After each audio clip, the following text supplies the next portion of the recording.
আপনারা দেখছেন SR24x7 news. জয়ত্রী trust আমরা ফাউন্ডেশন থেকে বিশেষভাবে সাহায্য করে সমস্ত বাড়িটাকে নতুন করে তৈরি করে দিয়েছে।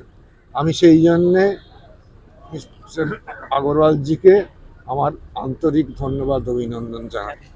ওদের মন থেকে হেল্প করেন, সাহায্য করেন, ওরা প্রতিদানে কিছু চান না।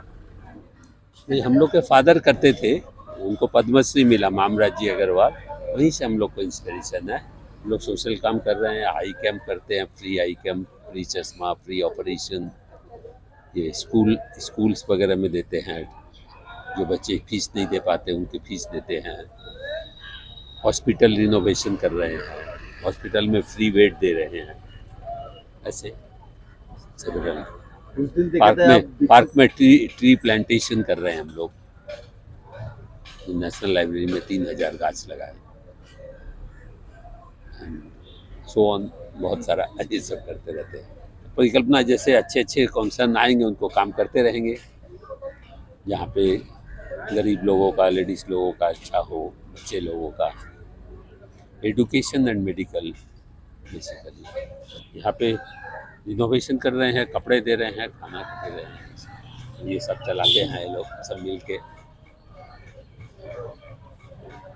যাচ্ছিলাম প্রথম আমি যখন এখানে ঢুকি আমার শ্বশুরমশাই তাপসবাবু এবং প্রতাপবাবু এদের সাথে, সেদিন বিকেলবেলা বোধহয় সম্ভবত 3টে, 3:30, 4টে হবে, গাড়ি ওখানে রেখে এই ধান ক্ষেতের উপর দিয়ে আমরা হেঁটে আসছিলাম। তখন এই জায়গাটা ছিল আমাদের মানে চাষ ক্ষেত্র, ছেলেরা এখানে চাষবাস করতেন, ছোট একটা পুকুর ছিল।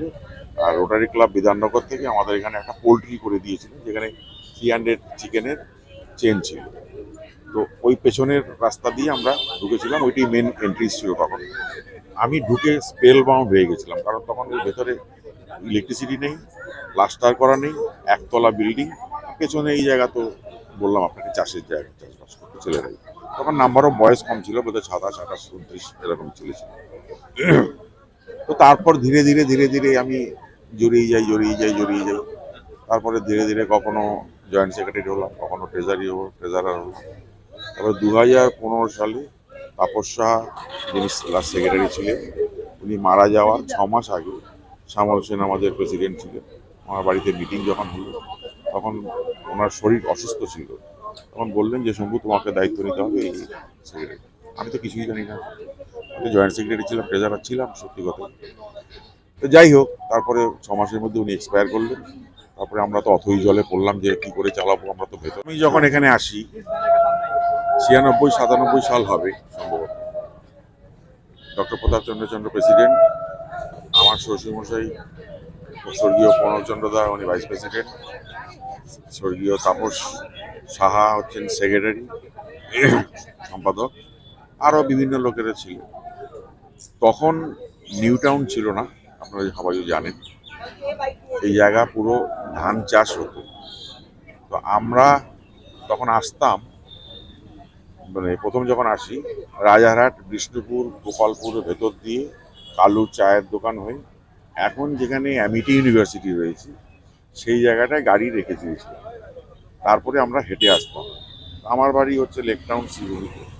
ওখান থেকে ডিস্টেন্স ওয়াইজ যদি এটা ধরা হয়, ওই রাস্তা 25-26 কিলোমিটার হবে। এই 25-26 কিলোমিটার আসতে 2.5 ঘন্টা, 3.5 ঘন্টা সময় নিত। মানে রাস্তা কন্ডিশন খুবই খারাপ ছিল। এখন তো রাস্তা আপনারা সব দেখতেই পাচ্ছেন।